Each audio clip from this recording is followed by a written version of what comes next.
How's last night? So it was pretty sad. Are you hanging? I'm not bad. But yeah, it was the Ireland Funds Gala. Do you know anything about the Ireland Funds? I know it's one of the things that happens every year for the. Yeah, so the Lead up, Ireland yeah. Funds apparently is it's from 1986 or something. I think they started. Okay. It's basically to funnel philanthropic money from 1976. Anyway, 34 years ago. Yeah. To funnel philanthropic money from Irish Americans to Ireland. Oh. So like they fund organizations and the universities and Okay. anyone who's looking money from the rich Irish Americans are connected to Irish funds.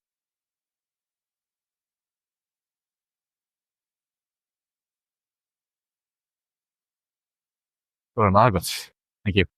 So there was a bit of uproar. Did you see the protest? It was a fucking top story in the Irish Times this morning. Yeah, That was right beside me. I was like, "What is going on?" I saw on the way in there was someone protesting. Okay. It's the family of your man, Eunuch Burke. Yeah. Who was like kicked out of the school because he wouldn't accept some kids. Yeah. But anyway, what was he doing here? So he's apparently in jail again because he keeps going back to the school. Every single day he goes back to the school and cause trouble. And the cops have to get him. So he's been arrested like 3 times. Yeah. Or his family were here yelling at the Taoiseach, but they didn't even yell at the Taoiseach. They ended up, whenever they were protesting whenever it was Dan Quinn, who's the commanders. Yeah, the head coach. Yeah, he was getting an award. He was going to one of the recognized Irish Americans. So like, he's not allowed to do it. Any of it, you know. But maybe the security was a bit higher when Miguel was up. But when Dan Quinn was speaking, all the uproar went. It's mad that fucking random people have the Irish connections, isn't it? It is indeed. Cheers. Smarter. You're right though. Like he's like he traces his family back to like 1850s or something. Are they? Yeah, so like that was his story. But interesting character as well. Very good. But I squeezed my way in. Did I tell you how I get into that? No, I know it's sudden because you just yesterday morning you texted me said you were going to it. Yeah, so there's Dave Byrne is a guy from Digital Irish, and he goes to a few of these events, and I asked him how he got last year. And he says tickets just sometimes free up, there's an extra space, you sneak in, whatever else. So he told me that, and I was like, you know what, I'll send an email to Queen's lads, like an alumni.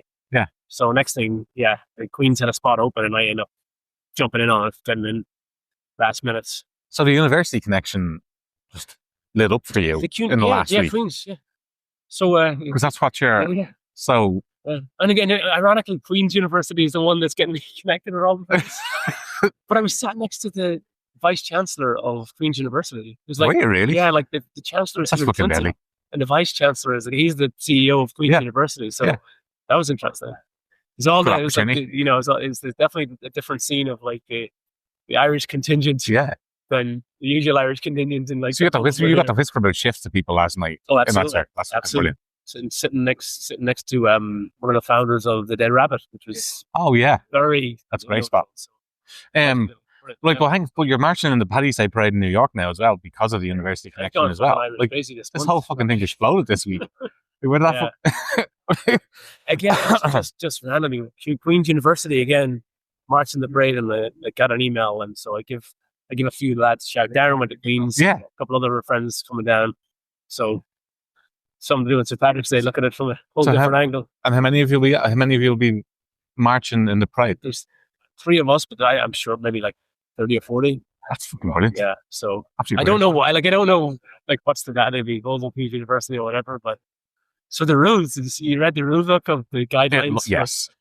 I was shocked at how no logos, no banners, no. And then there was some very strange words in there, but I won't say much about it, but we'll see. There's you can probably stretch the rules a little bit. There'll be some shift representation, we'll see. So historically, what's Paddy's Day like for you and your family? Generally, it depends where, right? Yeah. It's funny because you talk to some people from Ireland, some people say, "Oh, we don't do St Patrick's Day at home." I'm like, I always did St Patrick's Day. Yeah. I always did St Patrick's Day. There's always a big fucking deal. So but some people at home, I don't know, maybe it's just their town, maybe didn't have a St Patrick's Day parade, so maybe that's. Yeah. I said that I compare it more to what Independence Day feels like here. Yeah. It's kind of absolutely like a celebration with your friends and family, but it's not a piss up to the level that the piss ups happen over here. Yeah. Well, like Belfast, when I grew up in Queens in Belfast, that was a fucking shit show. On Paddy's Day? It was madness, yeah. I mean, there was always, but it was I think the piss-ups are normal. It wasn't, we never really needed the fucking occasion for the piss-up. We just go have a piss-up. Well, certainly. So just another one with more people sometimes. Yeah. or more tourists to play with. Definitely. Well, certainly from coming over here. I'm coming over here. I wanted to go at the start. We would go every year to different city. Yeah. So we go to Boston one year and we get to Savannah. Savannah. I've been to Savannah and there was a great Irish pub down there. Yeah. And was it Kevin Barry or something? I think there's a pub called Kevin Barry's down there. And then I just got speaking to the barman and he was saying, this Kevin Barry lad from Cork settled here. And it's like the third biggest parade in the country or something. I had no fucking idea. And it's they've got a statue and a monument to the lad now. It's like it's ridiculous. I get down there like years after I got over here and it was out of control. I couldn't believe it. Yeah. The first thing it was like really sunny and warm and hot, and I'm like, I've never experienced a St Patrick's Day that was warm. That would feel uncomfortable as well. St Patrick's Day just to me is a I remember I used to do the parade with the Boy Scouts or something back in Ballina back in the day. I remember you were a Boy Scout, okay? Yes, when I was younger, when I was like Cub Scouts or whatever, 7, 8 or 9. I fucking hated it because you had to walk for like 3 miles and my legs would fall off. My dad set up a troop or something like that in East Swap. Like he was a big Boy Scout. I never got into it. And there was a Scouts Hall around the corner. Yeah. From where I live, basically. It was never a part of it. Never really got into it. But I did it for a couple of years. I never really liked it. Yeah. And so I think it was sort of like living vicariously with my dad. I mean, it's a similar kind of thing. My dad, the Boy Scout sounds. Yeah. That'd be great for you. And I was like, yeah. But that was my last St Patrick's Day parade. That was your last St Patrick's Day parade? As in marching. Okay, Jesus, okay. In the parade. Yeah, so okay, fair enough. So it's, I wouldn't have done it if not for the shift thing. I would not be doing it. It was just like. Do you feel more Irish this year coming around now because of all that we're doing? It's mad. I've gone all in. Like I've gone all in. Yeah. All plastic paddy, you reckon? You got full plastic paddy? Well, we'll see. We'll see. I try to be careful, it's a fine line, Like, I remember back in the day wearing those big Guinness, the big Guinness foam hat. Yes. Like, it's pure plastic fatty, but also with glass crackers. Or the leprechaun uniforms with the red hair. That's right. Yeah. Well, listen, show off that t-shirt. That's... it's feeling... Yeah. So we got our first little marketing brand. We got a cheeky little t-shirt here to go for Paddy's Day. And we just did a little test run of the number. They feel fucking great. They're lovely. We're branded for the first time. Right. It looks good. You got the website on the side. Yeah. Shift.Irish. And I've already been asked about it. Just put it on and I've already asked about it. That's nice. It's good. They came out well. I'm always really nervous ordering t-shirts. I feel like I've ordered t-shirts before and the material has not been right. Yeah. The logo hasn't been right or whatever. No, I think this is basically the same material as a t-shirt I thought I'd be off my company. Just that nice blend. Yeah. The tri-blends. Yeah. So, I'll pass some of these around this weekend. It'll be fun. And you have to wear it for St. Patrick's Day, whether it's plastic paddy or not. Yeah. Yeah. I'm going on Paddy's Day itself. I'm going to a restaurant called Bia, which is owned by an Irish family, but they've gone more restaurant style with it. So it's a calmer atmosphere and like a ruckus pub. Yeah. But the food is fucking great and the Guinness is great. Yeah. And they've got a great selection of whiskey as well. But they always bring, I think it's 3 Irish lads over, friends of the family and all that. They just fly them in and they just sit in the window playing music all day. Your parents going to be back from the trip? They will be back. Oh. So they'll be back, I think, Sunday morning at 10. I have to pick them up at the harbour. And I don't know if they'll be up for anything or whatever. But I'm sure they'll then bring them to the I've figured out. Maybe they absolutely want to go to the to get some real Irish food. Yeah, exactly. Being on a cruise for a week. Yeah. So I haven't heard from them. I offered to pay for their Wi-Fi for the entire, like, whatever it was per day, per person or something. And they're like, no. They want to be cut off. So just completely cut off. Perfect. Yeah. Where do the cruise? So so tell me what your parents are going on a cruise. Is that what they came over for? Yeah. So their 50th anniversary is in July. Yeah. And we'll have a family party. Someone get some description then. But my gift to them was getting them. I used my mileage points and got them their first class flight over here. For 3 weeks, and it spawned because my dad was looking for a cruise. They went on their first cruise last year. They had a great time, and he started looking at other cruises. And I was like, "Well, here, why don't you look at some of the American ones?" it's warmer right now. So he goes, that's not a bad idea.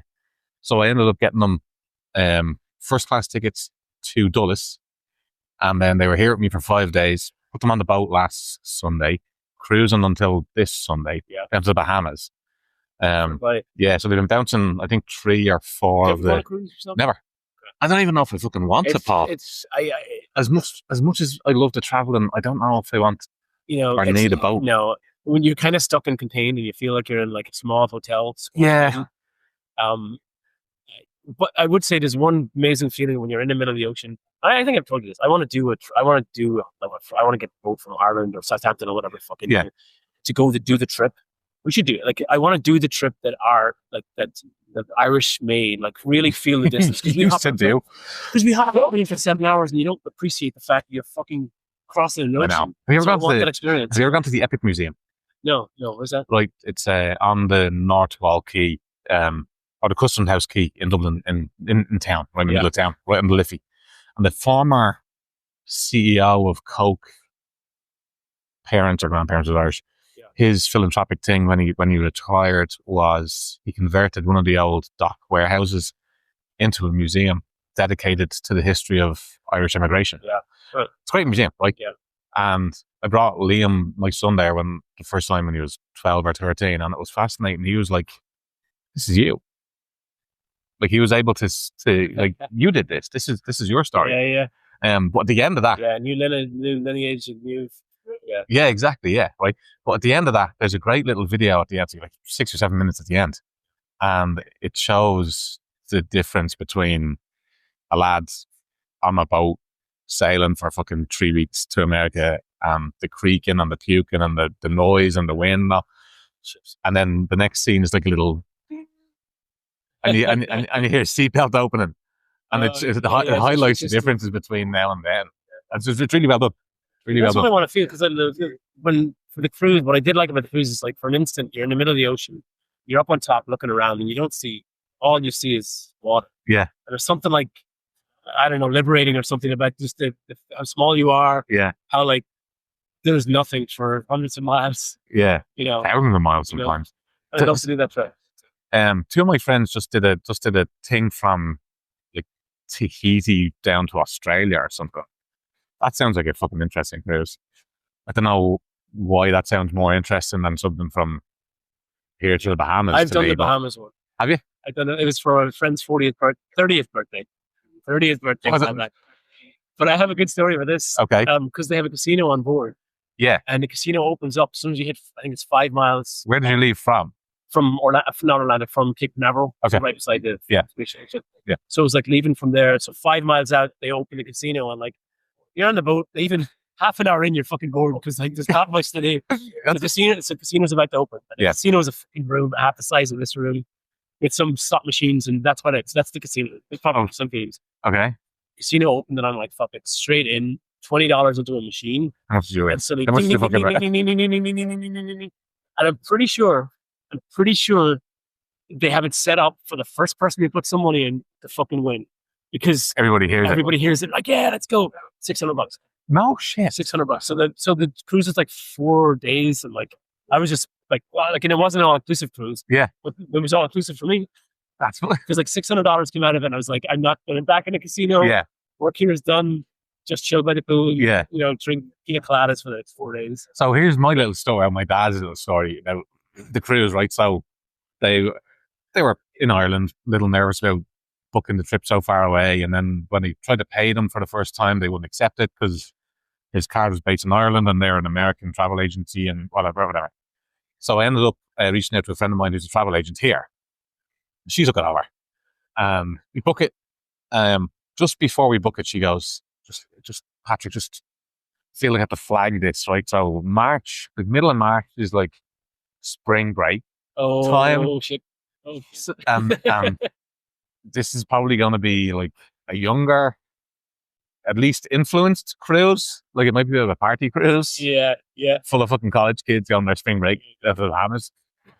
So I was like, all right, hang on a minute. Let me talk to the parents, right? And my dad was like, it's a good warning though. Good I know, flag, right? It was a good flag, exactly, yeah. And so I was like, I really appreciate that she did it. Yeah. So I was like, I don't know, let's ask her if they still want to go. So I texted that. And he goes, fucking sure we go. There'll be great eye candy. And maybe your ma will find a younger man. I was like, go on, Dad. So yeah.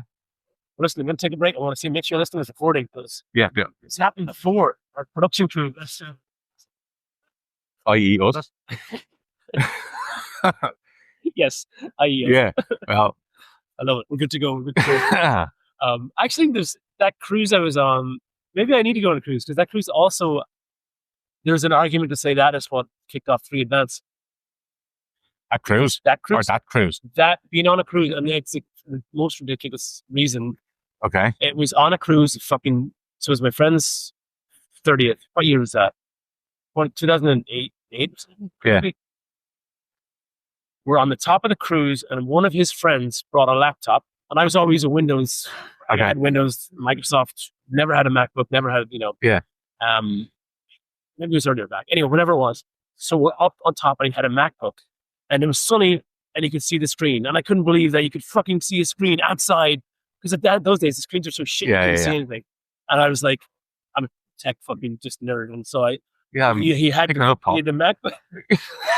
Go on ahead. He had the MacBook open. The sun was like blazing down without a cloud in the sky, and he could see the screen. And I'm like, MacBook. As soon as I got home, bought a MacBook, and I wouldn't have learned how to make iPhone apps if I hadn't bought a MacBook. So it was like, you could make an argument that cruise was the reason, that I started making apps. A bit of a stretch. It's a stretch. The cruise highlights that you're a tech nerd. That's also a bit of a stretch connecting the back to this is how I became an entrepreneur. I'm not allowing it. Not allowing it. I would not have made iPhone apps. You couldn't make iPhone apps on a PC. Yeah. You couldn't do it. Fair enough. Just saying. Listen. Anyway. The story is whatever. I don't know how at Blackwell, I always knew I was going to be a business owner at some point. Yeah. I think we talked about that in one of the first podcasts. My dad and all that. But when it came to, I was actually in negotiations to purchase an existing real estate business. Interesting. And the owner was British, and he planned to fuck off back to England. And we'd agreed a price to purchase it. And then he fucked off before the deal was done, and it kind of got shady, and I never ended up purchasing that. But I had mentally prepared to be like, this was when it was happening. Yeah. So I ended up quitting my job and just going for it on my own anyway. And there's always that point as a business owner where you're just like, fuck it, you have to take a leap. Yeah. And I had kind of been like on the precipice about to arrange to buy this business. And that didn't work out. I said, fuck it, go. I didn't realize I was an entrepreneur years before. And if someone had just told me, you're a fucking entrepreneur, you got something, my life would have been very different. Totally agree. And in fact, it was a fucking scary, obviously a foreign word, it's French, but but it's a foreign concept to a fucking Talalad. Fucking right. As well. Like that's exactly it. Back when we grew up, it wasn't. No, there's all like an intimidation factor to it almost. And also, it was like this, it was the fat cats, and then there was the rest of us working, and there was nothing in between. Yeah.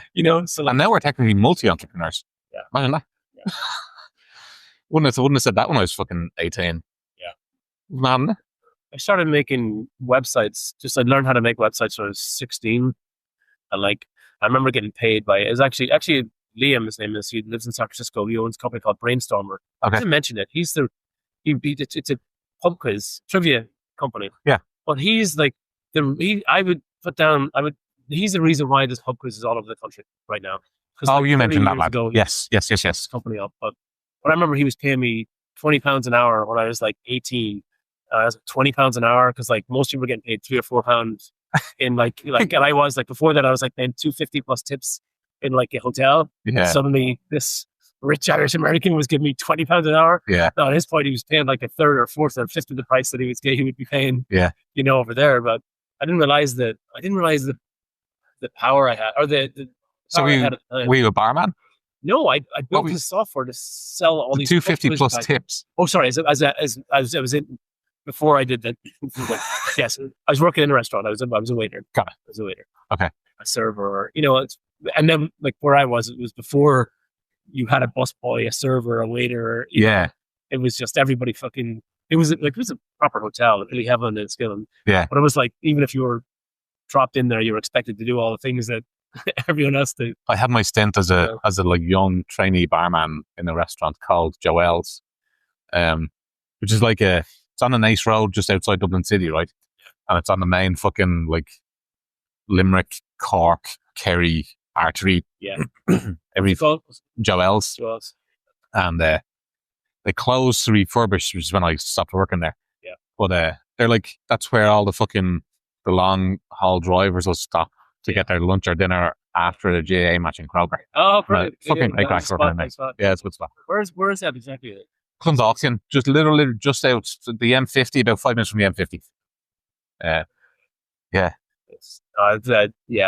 Everybody talks about the industry, the restaurant industry, and the hospitality, and it is fucking mental. It's the best of crack, the best of. But did you actually get tips when you were away?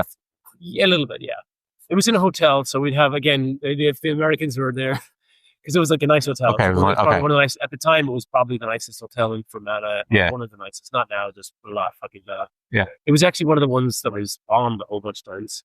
Killyhevlin was like one of the most bombed hotels. Not the most famous, but like I've had them bombed a few times. Yeah, because I think it was like the DUP used to do the conferences there. Oh, fucking hell. So it was like that. So that was one of the reasons why I was like. But during my time, I can't remember if it was before I started working there or after I'd left. Yeah, it got bombed. But there was like rumors that it was like, because like nobody was sure whatever else. There was rumors that they wanted to upgrade the yeah. And you know how you get how you fix up your hotel. Was that the rad goes up? Fucking hell! There's always rumors like that. Like, you know, it is interesting. You know, that was like that's the thing you didn't like. We grew up with like that threat of bomb scares all the time, whether they're real bomb or not. It was we didn't have that around or in the south. Yeah. It was not fair. Madness. It was normal. So when something's normal, you don't have a second thought. But yeah. Like Darren's fucking his aunt owns a pub that was fucking blown to pieces 2 or 3 times because of his next door fucking police barracks. So okay, like it's just madness. Like which is amazing. Like we've fucking come so far that we're not in that life anymore. And you know, I think in Tala you would have had an awareness that there was an IRA. Oh yeah, some sympathizers at the very least. Knocking around there. Yeah. And Ma's from a border county. Yeah. So there was always. I was kind of like a degree away. Yeah. From all of it. Yeah. But never directly. Yeah. We used to fucking hate crossing that border, though, Paul. They used to fucking hate crossing that border. And then as we got older and started to travel up there as a sports team. Yeah. With the fucking Irish Reg. Those British troops would be intimidating fuckers, like.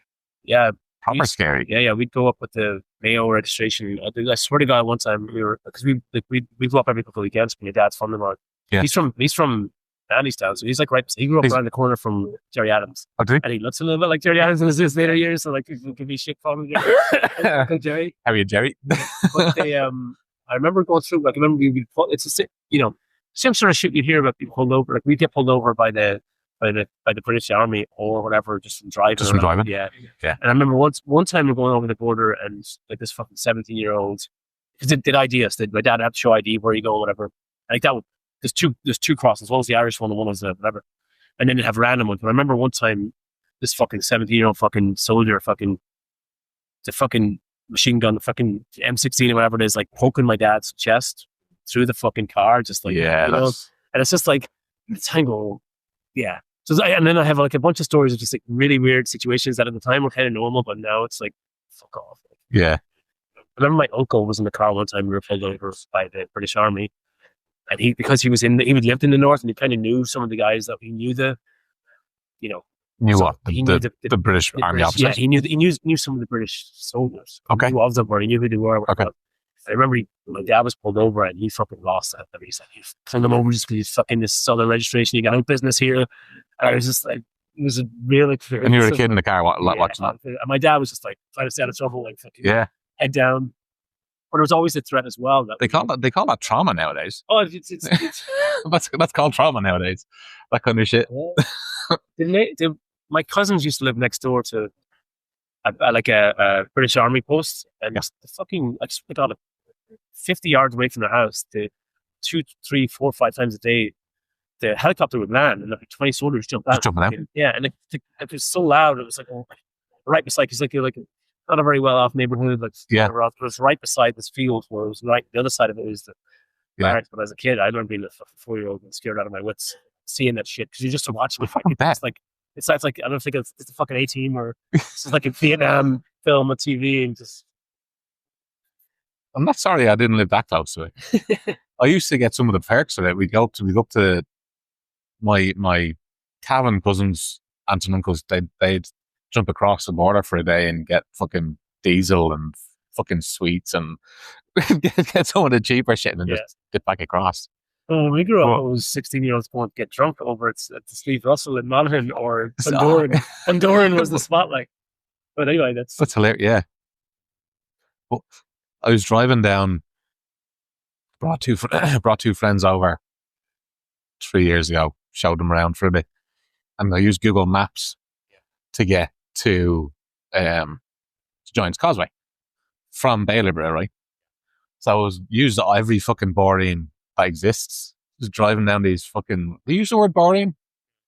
No, I've never used it, but I know. So boring is like a contraction of like Bohereen, means small road. Oh, so it's the bastardization, like so Boher in Little Road. You just fucking smash that together, it becomes boring. Yeah, right. So that's where that comes from. Anyway, so that's a word that Kuplafuckle, yeah, exactly, yeah. So, but I was driving down. We're coming back from Giant's Causeway, and I was just saying, look, this is bandit country. This is a border county. There's a lot of gun running here. Not the brightest of Irish history moments, but like this is fucking ripe for all of the fucking 80s trouble stuff. Yeah. And they were fucking fascinated by it. Like these little roads, these countrysides are so beautiful. Yeah. It's funny. Like, yeah, so boring. There you go. That's a good one. That is the Cooper fucking. Let's make that note for next week. It's a good one. But we're going to say we come here every Friday, or 1 or 2 Fridays a month or whatever. And there's a different energy today. Already, you're right. It is. There's like certainly in the neighbours busy. Yeah, the anticipation. Is everyone getting their like sneaky Paddy's Day lunch in before the weekend or whatever?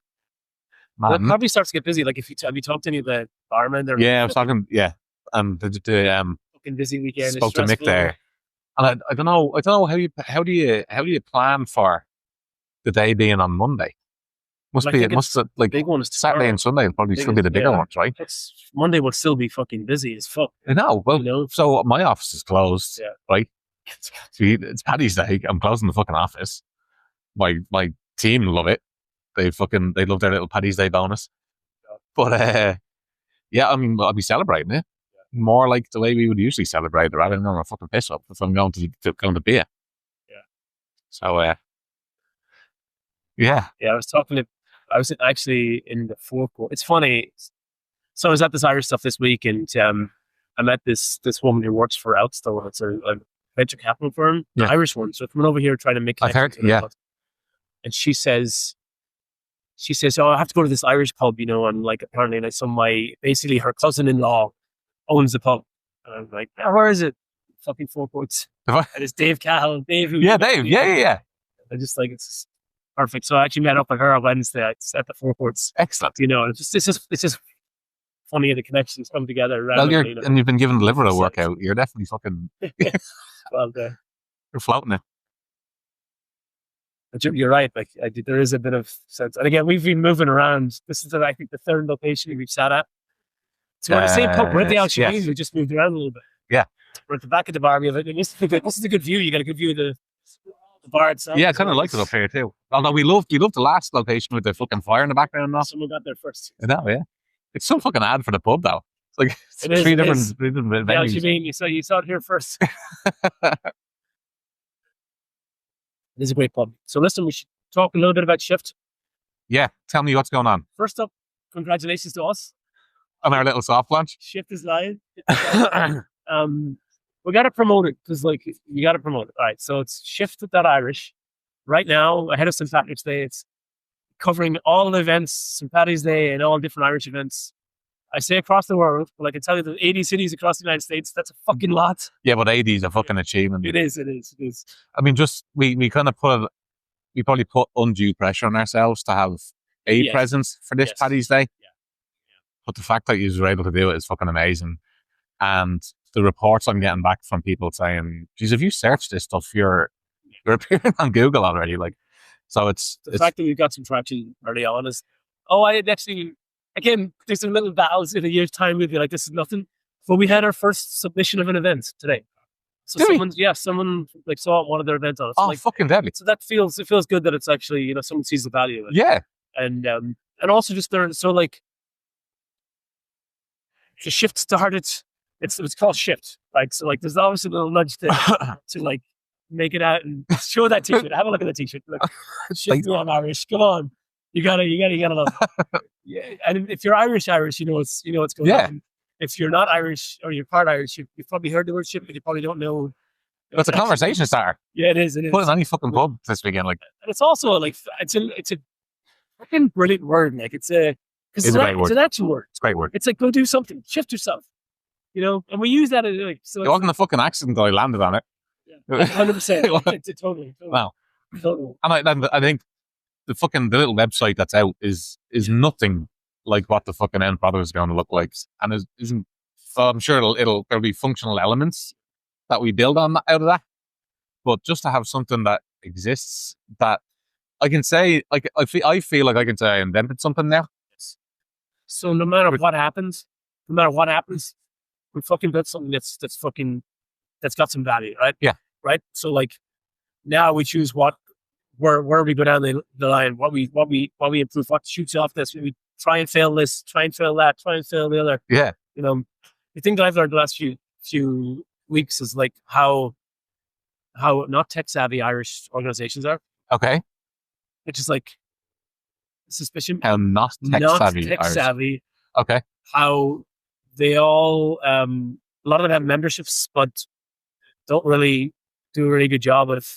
Some of them do a great job of growing their membership. Yeah. Okay. But there's like some very low hanging fruit that I've seen recently. Really low hanging fruit. Yes. Again, that can offer value, monetization without risk. And it's like I didn't see it coming. Like, but it's like, anyway, we built this frame. We got a system in place. First thing is getting we've got all this events, hubs, organizations, Irish businesses. You and I, like, am I gonna hire would I hire a contractor if he's Irish? Probably. Interesting. If there's a painter who's Irish, again, just the simplest thing. Like, right. If you so like even that, fucking bring it all. If we have everything, and then we shoot off towards like just creating events, creating communities. Like I love when we were talking to the barman earlier about his events. Yeah. We bring in some of this, even like the dating singles events, whatever, with someone like that. Yeah. And we do, once we have people come into it, we convert them to users, we help them meet each other. Yeah. Yeah. Like the first success will be. I think our primary purpose is to connect the Irish community, all of it, whatever variety that is. And fucking million, okay? That's just passports. It's only passports. Like say the what there. Everybody here probably knows they're Irish, but none of them have passports. Well, we've been using we've been using our business lives as well as our personal lives since we got here, right? Yeah. That's actually, so it was at the Ireland Funds, and that's what the lady who was presenting was saying the same thing. It was like, whenever she mentioned she's Irish or someone texts a hint of the accent, it's just like guards down, like it is guards down, obstacles out of the way. Yep. A golden ticket of sorts and there's a presumption that you're going to be nice and friendly, but there's also not a presumption. There's like a belief that you're hardworking and earnest as well. It is. It's fascinating. Yeah. It's fascinating.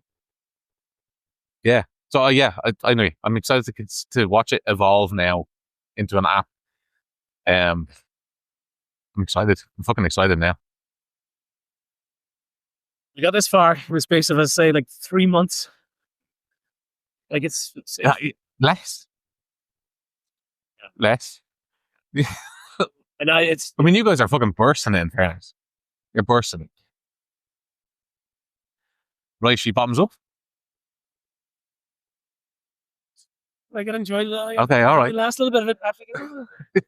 My brother used to say the devil was at the bottom of the pint. He'd always leave it. He's like, the devil's at the bottom. I used to get called out for leaving a little fucking bit every time too. I never would have said the devil in there, but that's hilarious. The devil's at the bottom. It's a good one. Like, it is a good one. How do you find that? Fair enough. Yeah. Can't argue with that. Can't argue with that. No. That's fucking deadly. All right, well, listen, happy St. Patrick's Day to you, Patrick. Yeah. Enjoy the weekend. Slanchic, all right. Enjoy our first victory. And our first Paddy's Day. Exactly. Shift's first Paddy's Day. That's fucking mental. That's fucking mental. Law Eile Porrick Agriv. Gramagat. Happy St. Patrick's Day and thank you. And also, by the way, the fucking tunes in here have been fantastic. They're fucking great. You noticed them? Yeah, they're always good. Maybe the volume's up a little bit louder. You know, a little bit of Saw Doctors. You know, I tell you something. The Saw Doctors is one of the reasons why I fucking like what we're doing right now. Because like, I don't want to miss the Saw Doctors when they come to town. Yeah. I never want to miss I was at the film festival last week. I wouldn't have known about that unless we were intentionally. Yeah, looking for this stuff. Into the shift and Irish. I wouldn't have fucking known about it. Yeah. And Mary Robinson was here the week before for that film fest. Was she? Yeah. No way. Yeah. It's the organization Solus Nua. They're fantastic. Yeah. We get being to a bunch of their. I remember going to Brian Friel. You know Brian Friel? He's a playwright. Brian Friel, is that? Fuck, it better be Brian Friel. Okay. He wrote Philadelphia Here I Come. Oh, yes, okay, that. It's a good one. I was one of the ones you had to do in school. Yeah, I loved it. Yeah, I didn't do it, but the year ahead of me did it. It's interesting. For us, it is interesting. It's about an Irish lad about to emigrate to the United States. Yeah. And it's his last week navigating his personal relationships before he goes off to America. Oh. It's really good. Then, so they had a Brian Field play at the Associate. That was the first time I saw it. It's fantastic. Interesting. You know? My office manager, Laura, she's Philadelphia Italian, but she loves and knows our fucking Irish pubs up there. Yeah. She sent me this one. Fucking great spot. Philadelphia's a big one. It is a good one. You know, a good one. Few of the people at the Ireland Funds Gala that been on are all Philadelphia was going to come really? Come down with, yeah. No way. Philly is a big one. You know, yeah. There is in Philly, there is an Irish pub called the Irish Plug, which I take a little bit of dislike to. Like, come on, like, yeah, you know, like just a little bit of effort. Yeah, a little bit of effort. Right. Sure. Well, listen, I need to get off. I need to do a little final read of our newsletter. Yes. Let me get back from you. Yes. Wrap it up. Good work, Polly. Indeed, Wacker.